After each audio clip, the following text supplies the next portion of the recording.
Fidèles téléspectateurs du Chérif La Télévision, mesdames et messieurs, bonsoir et bienvenue dans ce 18h de l'actualité dominicale de ce dimanche 10 mai 2026.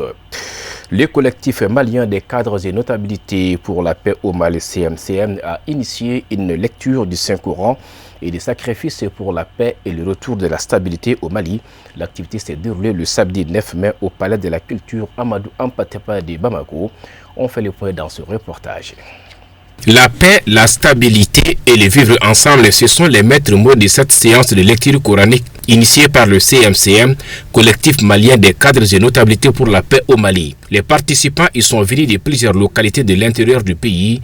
Avec ceux de Bamako, ils ont récité le chapitre 36 du Saint-Coran 164 fois en plus de l'intégralité du noble livre. Objectif, implorer l'omnipotent pour le retour de la paix et la stabilité au Mali et dans l'espace AIS.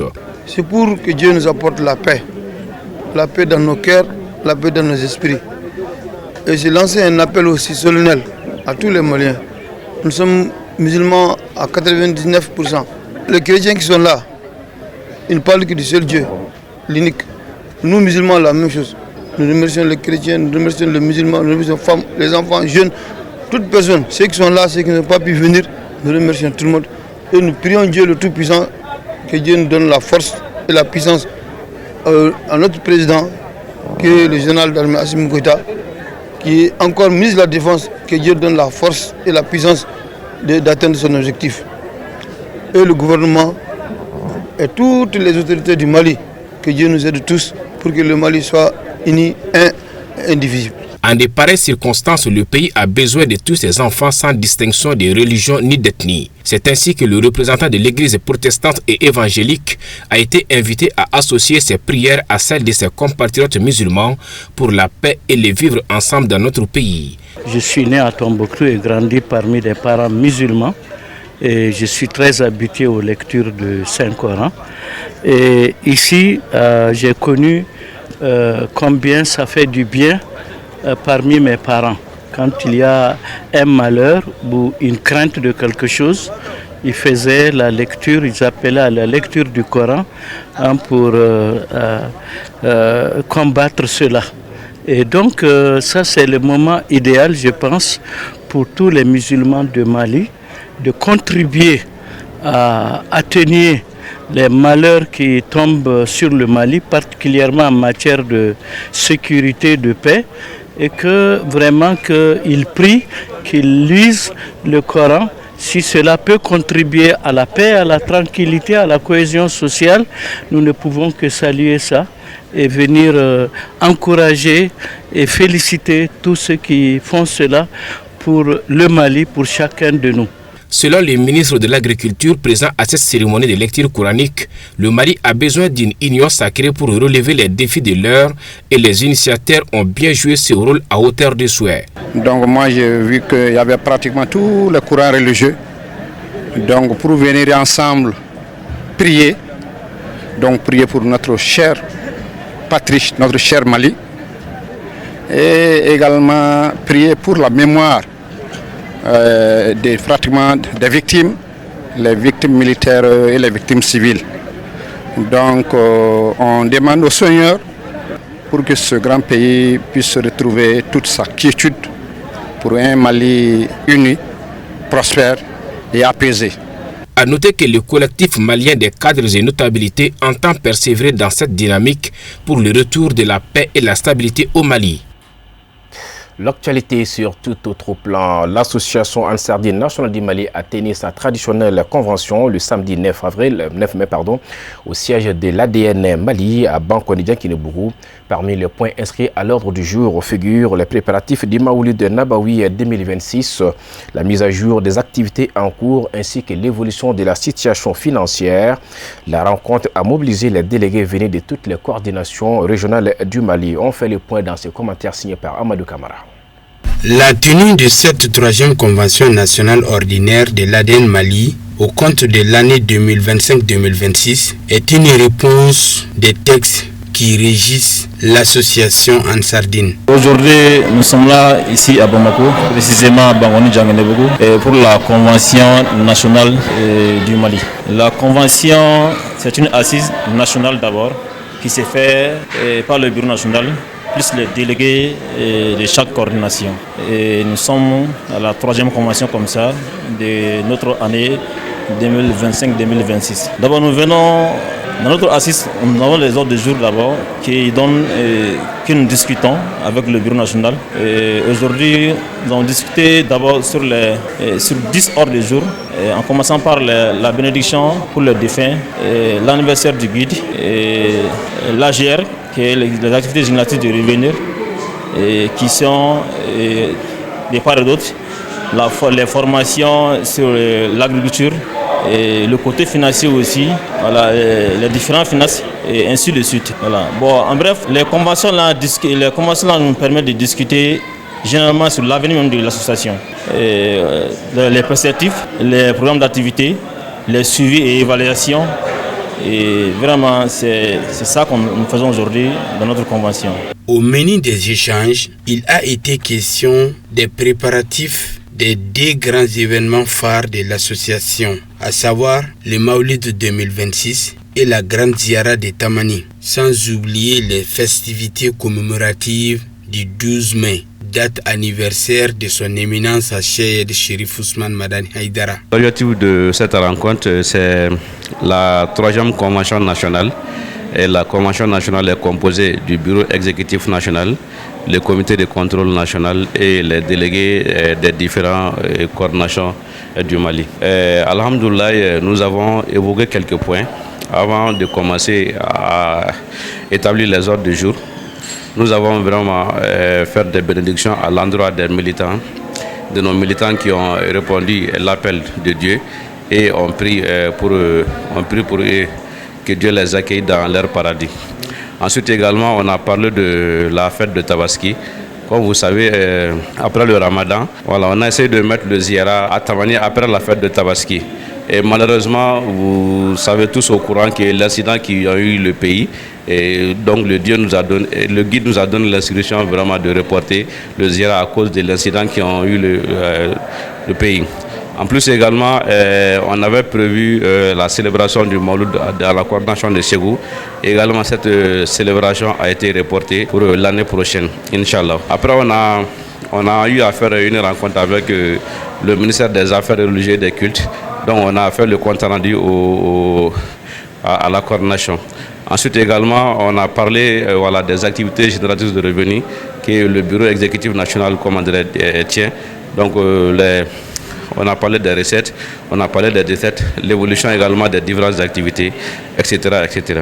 A signaler que c'est la 3e convention du JAR de l'année 2026. Situation oblige, il a été décidé sous la clairvoyance du guide spirituel des Ansar, son éminence à Cheikh Chérif Ousmane Madani Haïdara, de surseoir à toutes les activités festives de ces événements, en hommage aux victimes civiles et militaires tombées sur le champ d'honneur. Nous restons avec la grande famille Ansar à l'occasion du 71e anniversaire des guides spirituels des Ansar, Chérif Ousmane Madani Haïdara. Les Ansar de la commune 2 du district de Bamako ont organisé ce dimanche une journée de don de sang au Centre national de transfusion sanguine. Le compte rendu est signé par Hassanatou Traoré.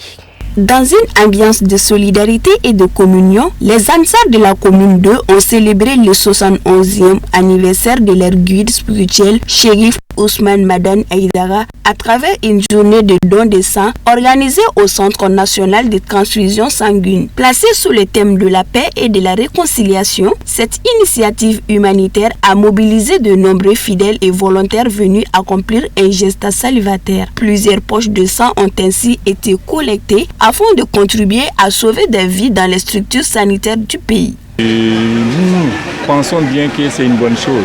Parce que là, ça va en droite ligne avec la mission du Centre national de transfusion sanguine. Ça nous permet de collecter des poches. Et ces poches étant collectées, nous allons les traiter et mettre à la disposition. Et qui sait aujourd'hui au niveau de l'Afrique sud-sahélienne, donc la disponibilité des produits sanguins pose énormément de problèmes. Parce que là, on n'arrive pas à satisfaire les besoins de la population en matière de don de sang.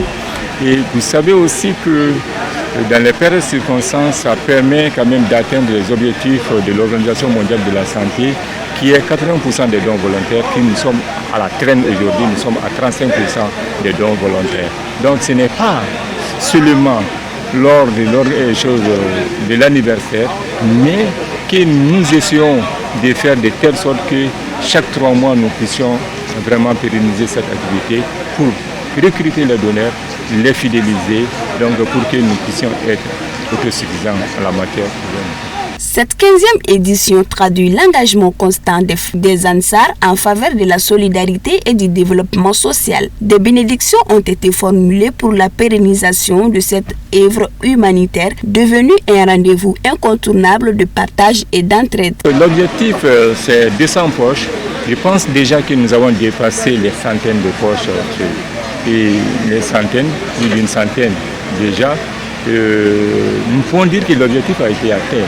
Si vous voyez déjà la mobilisation autour de l'activité, la sensibilisation qu'ils ont fait autour, donc ça nous satisfait. Le dimanche passé, on était à Chérif là, donc nous avons collecté au moins 147 poches. Et si aujourd'hui aussi, nous arrivons à collecter plus d'une centaine de poches, je pense que c'est un grand pas. Et là, c'est d'inviter la population, mais surtout les différents comités Ansardine à travers Bamako, donc d'aller vers la pérennisation de l'activité. L'initiative vise également à sensibiliser les populations à l'importance vitale du don de sang. Ainsi, ce geste simple mais essentiel permet de répondre aux besoins des malades, des accidentés et des femmes en situation d'urgence médicale. Les intervenants ont invité les populations à suivre cet exemple citoyen pour renforcer les réserves de sang au Mali. Vous savez, aujourd'hui, Ansardine est une organisation qui évolue dans beaucoup de domaines. C'est vrai que c'est des organisations religieuses, mais ils évoluent dans le développement de la localité. Aujourd'hui, vit l'anniversaire du guide Ousmane Chérif Madane Aïdra. Ils ont organisé cette cérémonie du don de sang en faveur des autorités de la nation. Vous savez, aujourd'hui, nos femmes sont sur le front. Ils se battent jour et nuit pour défendre la souveraineté du pays. Et si Ansardine a compris cela, mobiliser la population malienne, venir donner son sang pour sauver la vie de ces militaires, pour sauver la vie de tant de Maliens. Vraiment, nous qui sommes la jeunesse de la commune 2, nous sommes très heureux et c'est un sentiment réel de profonde satisfaction qu'on vient de les soutenir.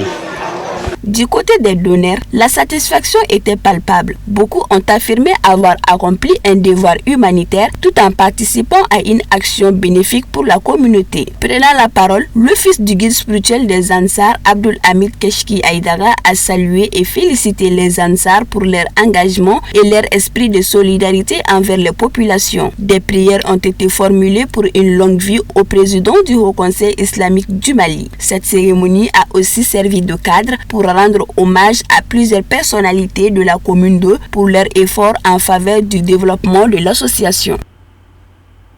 Direction le Royaume d'Arabie Saoudite et plus précisément la ville lumineuse Madinatul Munawwara où les pèlerins du groupe Chérif La Voyage ont, dans le cadre de leur pèlerinage, effectué une visite appelée Ziara sur 4 sites touristiques de la ville sainte de Médina.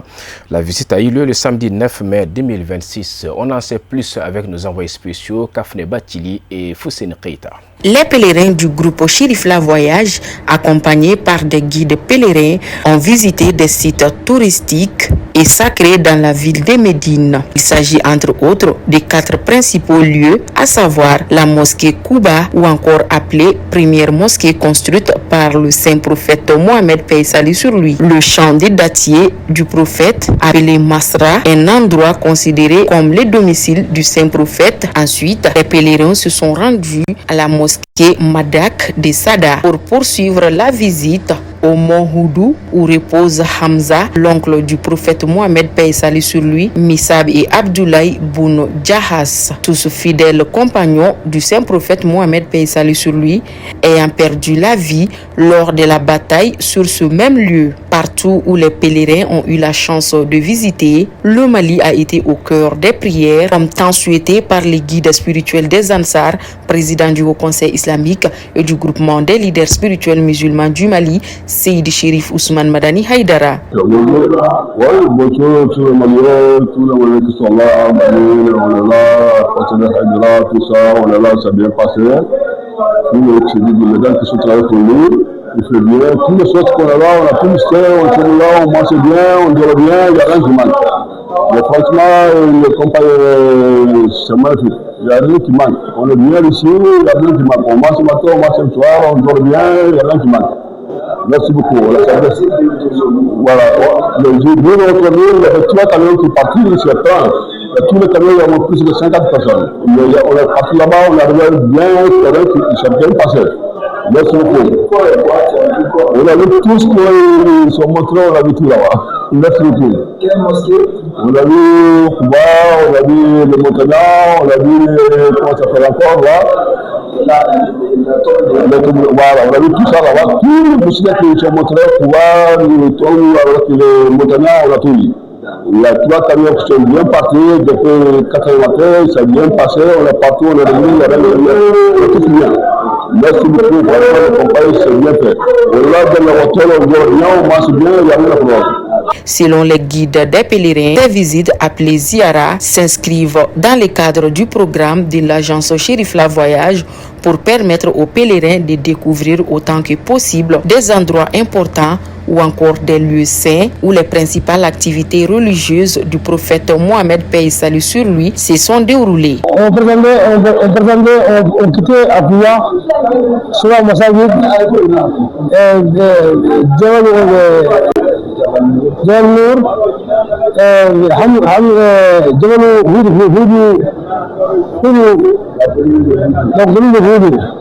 on quittait là-bas, on gère tout ça, on sait le tout. Alhamdulillah Rabbil Alamin. On salue tous les parents et les mamans et tous les musulmans. Alhamdulillah.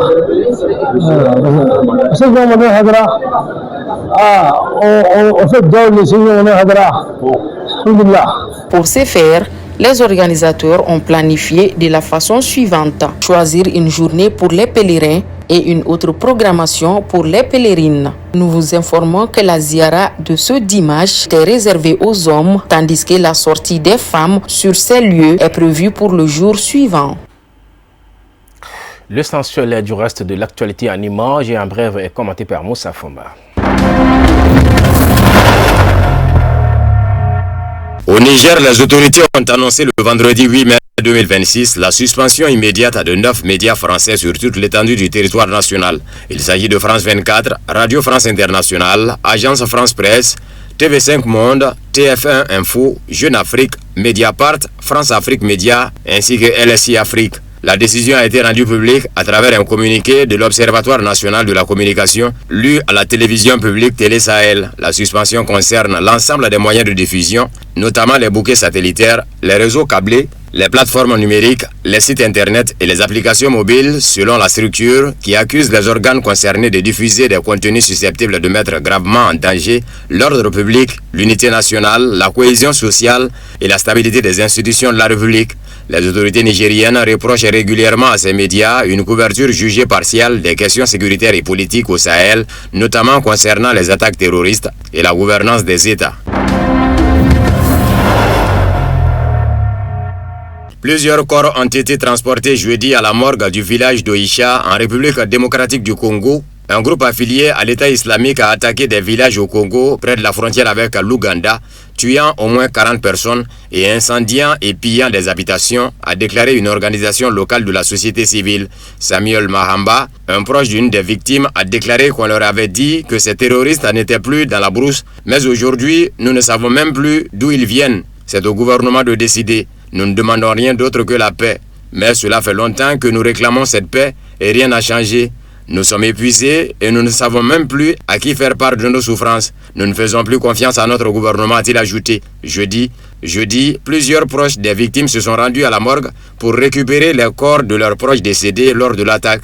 Ces attaques ont été menées par les forces démocratiques alliées dans la nuit de mercredi à jeudi après-midi, selon Charité Banza, responsable du groupe de la société civile de l'Ituri, et Kinos Katoua, un membre du groupe qui réside dans la région. Le commandant de la force aérospatiale du corps des gardiens de la révolution islamique, le général de brigade Majid Moussavi, a déclaré que les missiles et les drones de la force avaient verrouillé des cibles ennemies et attendaient l'ordre de tirer. Dans un message diffusé samedi soir, le général de brigade Moussavi a souligné que les missiles et les drones des forces aérospatiales du corps des gardiens de la révolution islamique ont verrouillé des cibles américaines dans la région et les navires de l'ennemi agresseur. Nous attendons l'ordre de tirer, a-t-il ajouté. Le chef de la section des intérêts iraniens au Caire, de son côté, a déclaré que l'Iran n'avait aucune objection à la présence militaire égyptienne dans le Golfe Persique tant qu'elle ne servait pas les intérêts du régime israélien. Dans des propos rapportés par les médias égyptiens, Mojtaba Ferdowsipour a déclaré que l'Égypte est une puissance régionale majeure au Moyen-Orient et qu'elle a le droit de prendre les mesures qu'elle juge appropriées et nécessaires.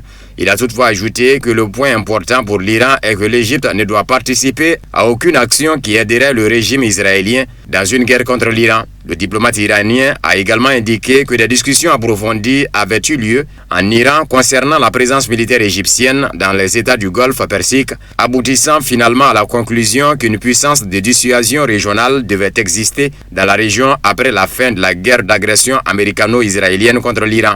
Ferdowsipour a par ailleurs souligné que l'Iran ne cherche pas la sécurité importée de l'extérieur de la région ni l'ingérence étrangère dans les affaires du Moyen-Orient. Des responsables européens ont critiqué le voyage du premier ministre slovaque Robert Fico à Moscou pour les célébrations du jour de la victoire et cherchent à utiliser tous les moyens de pression disponibles contre lui, a rapporté Euractiv.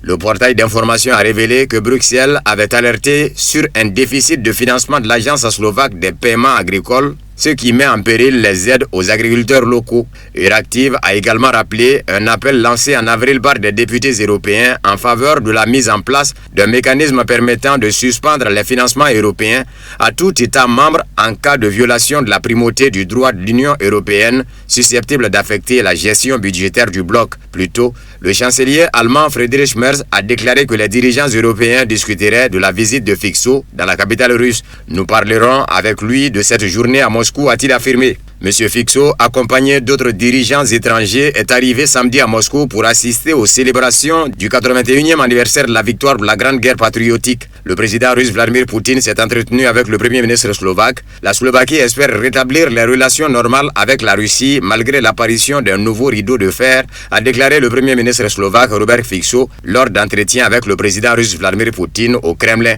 Le premier ministre slovaque a ajouté que son pays reçoit d'importantes ressources, notamment du pétrole et du gaz de la Russie. Il a souligné que la Slovaquie ne peut limiter sa coopération à ce seul domaine. Fico a ajouté que la Russie et la Slovaquie sont unies par l'histoire, notamment en raison du rôle du peuple soviétique dans la libération de la Slovaquie. L'histoire nous unit profondément.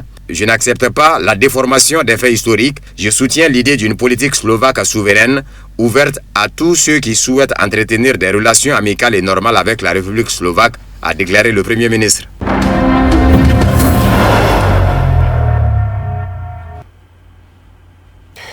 Un grand merci à vous de nous suivre partout où vous êtes. Bonne suite de programmes sur Chérif la télévision. Bonsoir.